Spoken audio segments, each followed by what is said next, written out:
Hi guys, welcome back to my channel government job. और मैं आज आपके साथ बहुत ही इंपॉर्टेंट टॉपिक डिस्कस करने वाला हूं जो आपके ईसीजीसी के बुकलेट में दिया हुआ है।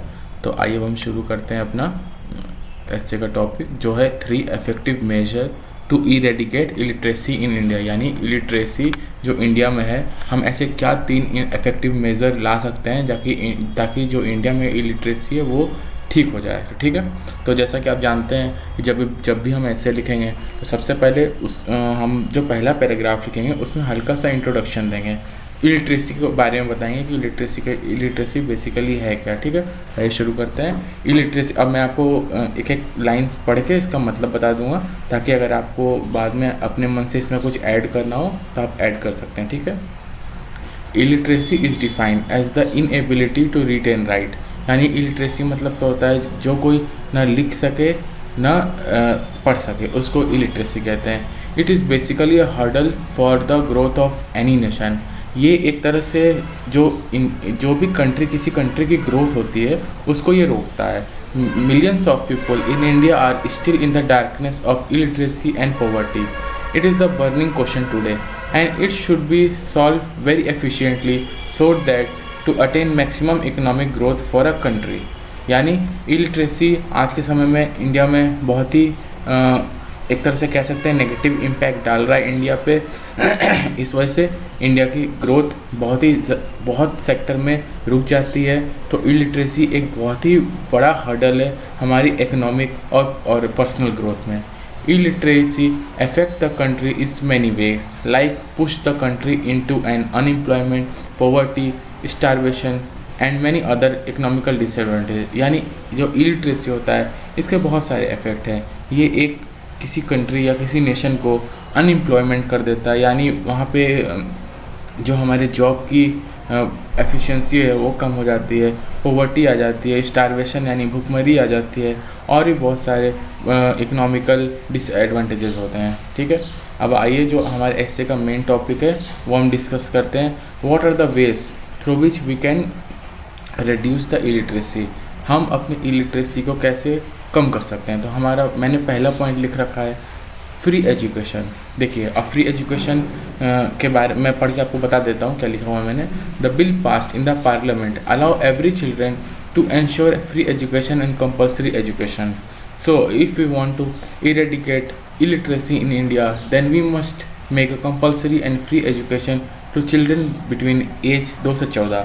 यानी इस पॉइंट पे मैंने ये बताने की कोशिश की है कि पार्लियामेंट में एक लॉ पास हुआ था जो ये कहता है कि इंडिया में 2 से 14 साल तक के बच्चों को फ्री एजुकेशन प्रोवाइड होनी चाहिए और कंपलसरी होनी चाहिए। यह हर क्षेत्र में, चाहे वो अर्बन एरिया हो चाहे रूरल एरिया हो, हर जगह इन बच्चों को फ्री एजुकेशन प्रोवाइड करानी चाहिए। क्योंकि जो हमारा एजुकेशन होता है वो लोअर लेवल से शुरू होता है, फ्रॉम LKG टू 12। तो अगर आपका बेस मजबूत रहेगा तो आप इकनॉमी को अच्छे प्रोस्पेक्टिव की तरफ ले जा सकते हैं। ठीक है, तो ये मैंने पहला रखा हुआ है। दूसरा, raising awareness among the under privilege society. यानी यहाँ इस पॉइंट के ज़रिए मैं बात कर रहा हूँ कि जो हमारे बेसिकली रूरल एरियाज़ हैं, क्योंकि रूरल एरियाज़ में अभी भी लोग क्लास 8 तक पढ़ते हैं, उसके बाद खेती करने लगते हैं, क्लास 7 तक पढ़ते हैं फिर या खेती करते हैं, या कुछ लोग तो पढ़ते भी नहीं हैं, डायरेक्ट खेती करते हैं। तो ये हमें रोकना है। हम अपनी इलिटरेसी को कैसे दूर कर सकते हैं। इलिटरेसी को ज़्यादातर हमें दूर करने के लिए अपने रूरल एरिया को स्ट्रांग बनाना होगा, क्योंकि रूरल एरिया का पॉपुलेशन अर्बन एरिया के कंपैरिजन में ज़्यादा होता है और वहाँ पे लोग भी ज़्यादा होते हैं। ठीक है, तो यही मैंने यहाँ लिखने की कोशिश की है। Rural India is basically a backbone of Indian economy and to remove illiteracy completely in India the best way to start up with the rural. यानी अगर हमें शुरू करना है तो हमें जड़ से शुरू करना होगा, तो और वो जड़ हमारे रूरल एरियाज से होता है। Rural areas are the backbone of Indian economy, so it should be given utmost priority. यानी जो हमारा रूरल एरिया है ये बहुत ही इंपॉर्टेंट रोल प्ले करता है हमारे इकोनॉमिक डेवलपमेंट में। सो हमें सबसे पहले प्रायोरिटी रूरल एरिया को देनी चाहिए। ठीक है, हमारा तीसरा है एम्पावरिंग टीचर्स। अब मैंने यहाँ ये बताने की कोशिश करी है कि टीचर्स का एक स्टूडेंट के लाइफ में क्या रोल होता है। Teachers are the building blocks of student life. They play a very important role in the building the career of the student। Giving proper training and efficient training to student will also do great contribution in eliminating the illiteracy in India। यानी देखिए teacher का जो role होता है वो बहुत ही important होता है, और अगर टीचर चाहे तो किसी भी बच्चे को फ्रॉम लोअर तो अच्छे पोजीशन तक पहुंचा सकता है। और ये किस तरह पॉसिबल होगा? ये पॉसिबल तभी होगा जब हम टीचर को अच्छी ट्रेनिंग प्रोवाइड कर सकें, अच्छा नॉलेज प्रोवाइड कर सकें, अच्छी इंसेंटिव्स दें, अच्छा हम उनको अच्छा प्रॉपर ट्रेनिंग दे सकें, ताकि वो जो उनके जो नॉलेज है वो अच्छी तरह से वो अपने बच्चों तक पहुंचा सकें। तो ये मैंने 3 टोटल वेज डिस्कस किए हैं, इसके ज़रिए हम इलिटरेसी को इंडिया में रिमूव कर सकते हैं।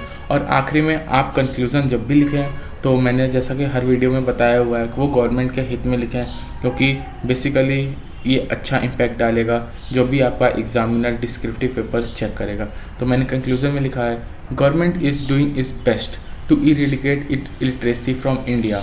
गवर्नमेंट अपना बहुत ही अच्छा योगदान दे रही है इलिटरेसी को रिमूव करने में, but government cannot cope in eradicating the illiteracy. लेकिन सिर्फ अकेले गवर्नमेंट कुछ नहीं कर सकती, ठीक है।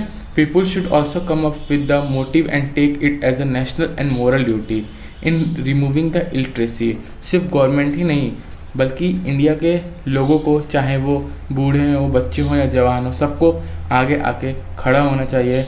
हर क्षेत्र में प्रॉपर एजुकेशन लेनी चाहिए, या अगर वो देख रहे हैं कि कोई प्रॉपर एजुकेशन नहीं ले पा रहा है तो उसको प्रॉपर एजुकेशन के लिए मोटिवेट करना चाहिए।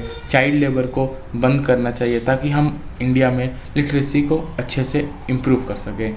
Removing the illiteracy is a mass movement. जो ये इलिटरेसी है वो सिर्फ अकेले का काम नहीं है, ये एक मास मूवमेंट है। इसमें सब लोगों की ज़रूरत पड़ेगी, क्योंकि अगर सब लोग हाथ बटाएंगे तो काम जल्दी से और ज़्यादा एफिशिएंटली ख़त्म होगा।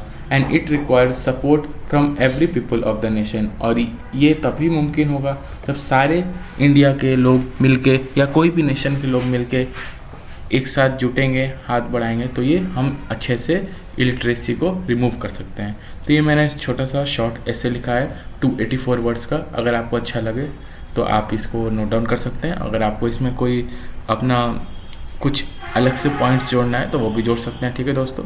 तो मैं एक बार इस फॉर्मेट में भी कर दे रहा हूँ ताकि आप एक बार अच्छे से स्क्रीनशॉट ले लें। तो ये है मेरा इससे, और अगर आपको वीडियो अच्छा लगा हो तो मेरा चैनल सब्सक्राइब कर लें। Government job. Thank you.